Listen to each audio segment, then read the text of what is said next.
Hi everyone, and welcome to our exercise on navigation and manipulation of objects. This is basically the basics of how do we move around in Maya and how do we make things go where we want them to go.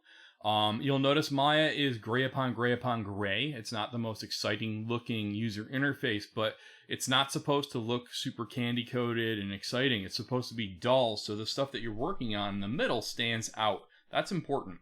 Now, if I'm moving around my mouse in here, you'll notice that I have this little sphere in the middle. If I left click on that, I can select it. And if I click off of it, left clicking, I can deselect that. If I hit my space bar, it's going to open up 4 viewports. Right now we were in perspective earlier, but now I have top, front, and side. If I were to hover over a viewport with my mouse and hit the space bar, you'll notice it will toggle going into full screen view and then going back into 4 viewports. That is changeable over here as well. So you'll notice you can click on these and it'll change your layouts over here. Now, you'll also notice in my outliner, it says perspective, top, front, and side. What a coincidence. Those are the cameras that we're looking at in our scene. We also have a default light set, a default object set, and our sphere. So that is kind of our outliner. It shows us every object that's in our scene. It's helpful to be able to find them. You can either search for them or you just click on them. Now, what can I do to move around in my scene? Let me make actually a couple more objects in there so you can actually see that I am indeed moving around here. And I'm also going to turn on, underneath my renderer, I'm going to turn on screen space ambient occlusion. What that's going to do is make it look like there's some shadows on some objects, or at least a little bit better than without that there. You can see how these two now near each other, there's a little bit of shadow happening on that. So that's pretty cool. Okay. So how do I move around? Well, we started off right over here. And if I were to move my middle mouse button, if I push that forward, I'll zoom in.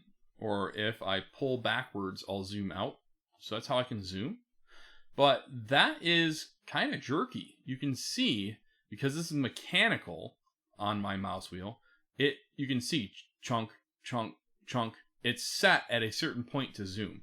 So that doesn't feel organic, and it's not going to give you like pinpoint precision for zooming. So another way that we can zoom is holding down the Alt key, and then holding down and dragging with your right mouse button. So if I hold down Alt and right mouse button, zoom in and zoom out. Okay. So if I were to do an Alt and middle mouse button now, this will allow for me to pan. So I can move left and right, up and down a little bit, and this allows for panning. The last way to move is to roll. So if I hold on the Alt key and the left mouse button, I am rolling around the scene. And right now it's rolling around really the center point, my axis. Now if I want to roll around an object, you'll notice when I click, the rolling starts to happen a little bit more on that object. We can define that even more. Let's say we want to zoom in on an object. So if I click on this cube and I press the F key, and now if I start to roll, you'll notice it'll roll around that object. So the F key is focus. Let's say this happens. Where are you? This is horrifying. We are far away from home. Well, if we do this, and you will, I do this, and I've been using this software for 20 years. Where did it go? Well, if we click on the name of it in our outliner and hit the F key, there we go. It will pop that back into where we're supposed to be. So just in case you get lost, the F key will focus back on the object, and it saves your life, and it's something that we do over and over again. Now I'm rolling, again, that's Alt left mouse button. I'm panning, which is Alt middle mouse button, and I am zooming, which is Alt right mouse button. So Alt and your mouse keys is how you will be able to navigate around in your scene. Now, that's pretty good. Oftentimes, you're going to need to move around in different viewports to see certain things because the perspective view doesn't always tell you everything that's going on. So you might need to see from a top view or something like that. And those are important to realize that you can navigate quickly in just a couple seconds to switch between different views. So let's say you don't like that background. This isn't really anything you need to do, but sometimes it bothers the colors. This is blue and gray. So if we were to hold down Alt again and the B key, you will change the color of your background. So just a way to be aware of how to move and also change the color of your background. We also have a grid. So you'll see this grid right here, which is math. I'm terrible at math, but we know if I were to move this sphere over, and let's say if I hold on the X key while I'm moving the sphere, that's going to be a grid snap, and you'll actually see it right here. And that's snapping of grid. That's that hashtag look. So if I hold down the X key and then start to pull, you'll notice over here, it says it's at a translate of 3. That's because 1, 2, 3. We move that over that far.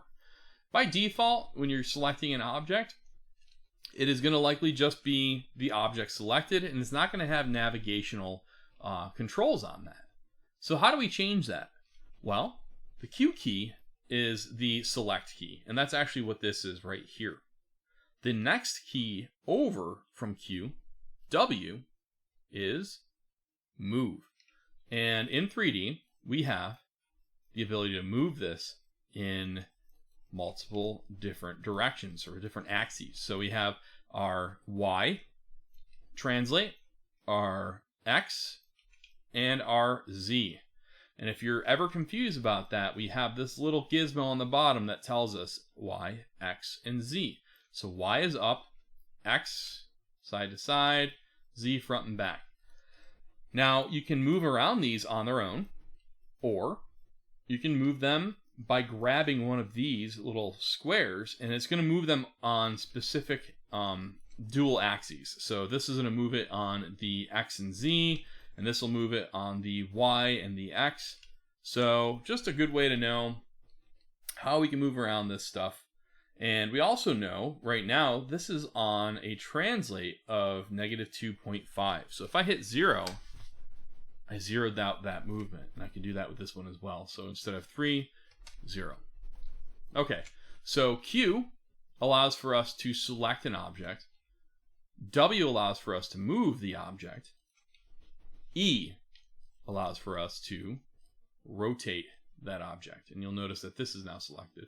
So rotate allows for you, again, if you grab it in the middle, you can rotate on that multiple axes, or grabbing it by one of these circles moves it on just one. So, okay, that's exciting. Next, let's hit the R key. And the R key, that is scale. So scale, again, you can do that on 1. So right now I'm doing it just on the Y or the X. And you can do it on 2.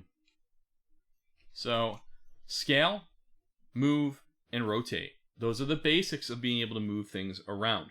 So that is really, in a nutshell, the main ways that in Maya you navigate and move things in your scene. Now, there's other stuff that we have to do to actually be able to work. One of those things is we need to put them in layers. So in Photoshop, if you ever use that, we use layers there. We use layers for this as well. That's found under right here. So right now we are currently in our, whoop, everything's popping up. There we go. So we are currently under our channel box and our layer editor, and that looks like layers on top of each other. So that's what this is. So if you're in something else like our modeling toolkit or our character or any of these other ones, just go all the way over to the right and it'll bring you to this one. So it'll give you the values of the object you have selected, and it will start off looking like this. So if I want to create a layer, I can just press this button. Oop, not that button. I will just create this one. Okay. So I just made a layer, and it says layer. And I also made that layer, and now I have objects that are inside of that layer. That was because, and I'm going to delete that and show you how that worked again. I have the object.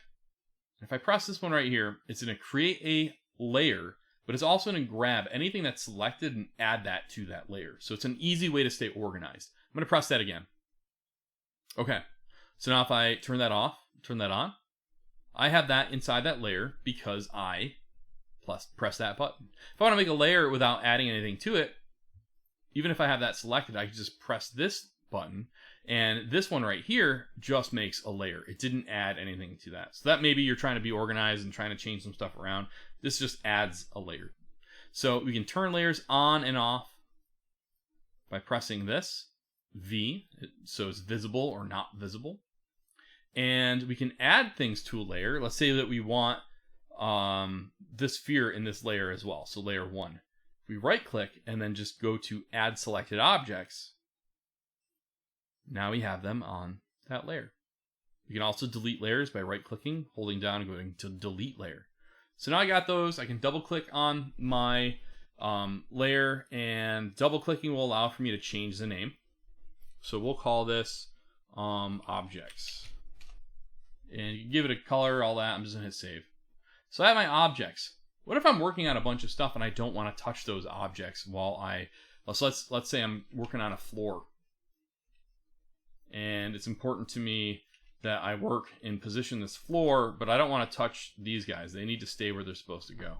Well, if we go over here, we can click on this right here, and you'll notice the T came up. T means it's in template, meaning that it's there, but you can't mess with it, and it's also making it so it's just the wireframe. That's what this looks like right here. So that's helpful. If I go into this one more time, now it's in reference. So I can see what it looks like, but I can't mess with it. I can't touch those. I can only touch that piece. And then if I get rid of that again, R, tap that R and it goes away. Now I can move these things around. So that's how you can move and modify objects and add them into layers and hide them. We'll add another layer here. So I'll just click that one again. We'll call this floor.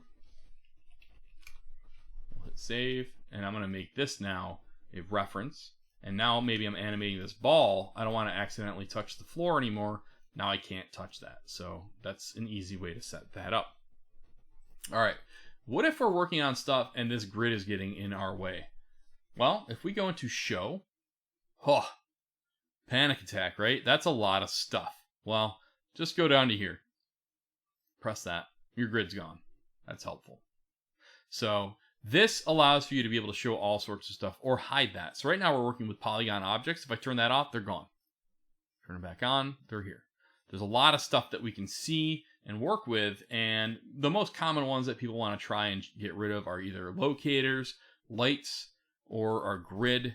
We'll talk more about that later on. The last thing I want to show you guys is when we're working, how do we get these things to appear different? Maybe we need to have it in wireframe mode.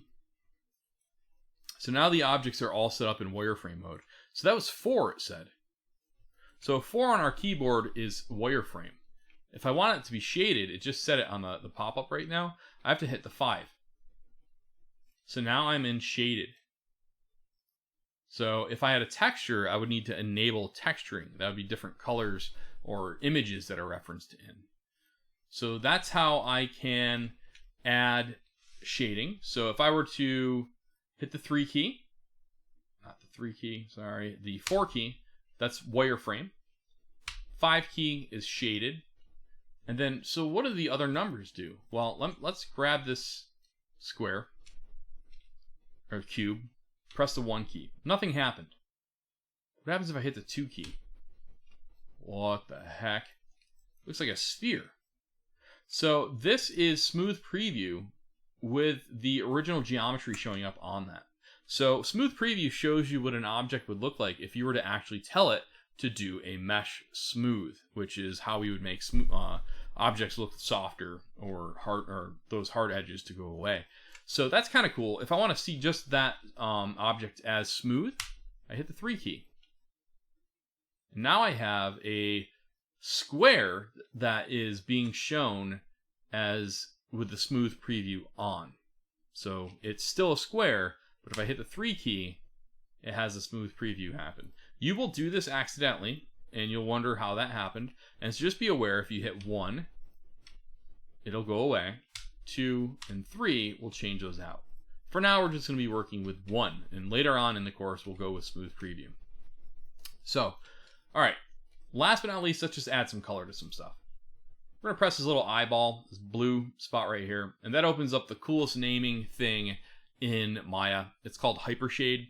It's not as exciting as the name makes it sound. It sounds like some awesome 1980s science fiction game or something. If we go into create in the Hypershade, we can make materials.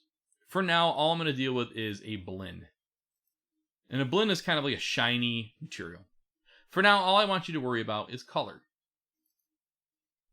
And let's give it red. Hit done. And now, if we wanted to add this material that we just made to an object, we can select that object. So we're just clicking on that. And then we can right-click over the material we made and then drag while you still have the right-click held down. So the right mouse button's held down. Drag to assign material to selection. Or if that's too complicated for you, you can just middle mouse button drag that to it. So either of those will work on assigning colors. So we can easily create ourselves a bunch of different materials. I'm going to use the Lambert this time. You'll notice that Lambert and Blinn, similarly, kind of similar, but Lambert doesn't have the shiny on it. So we have this shading, specular shading on a Blinn. Lamberts don't have that. So I'm going to go into my color again, and I'm just going to make it blue. And now that I have that, we can just middle mouse button drag that onto... Wait a minute. Why isn't this dragging? It's not going onto the scene. That's because my floor is set to reference. So if I turn that off and now I do that, I can change the color of my floor. If it's turned on reference mode, you won't be able to do that. So that's how we can add and create colors and move around. Zoom and W key for move, E key for rotate, R key for scale. So those are the basics of what we'll be doing in our obstacle course. And we have videos to explain all that stuff for you guys as well.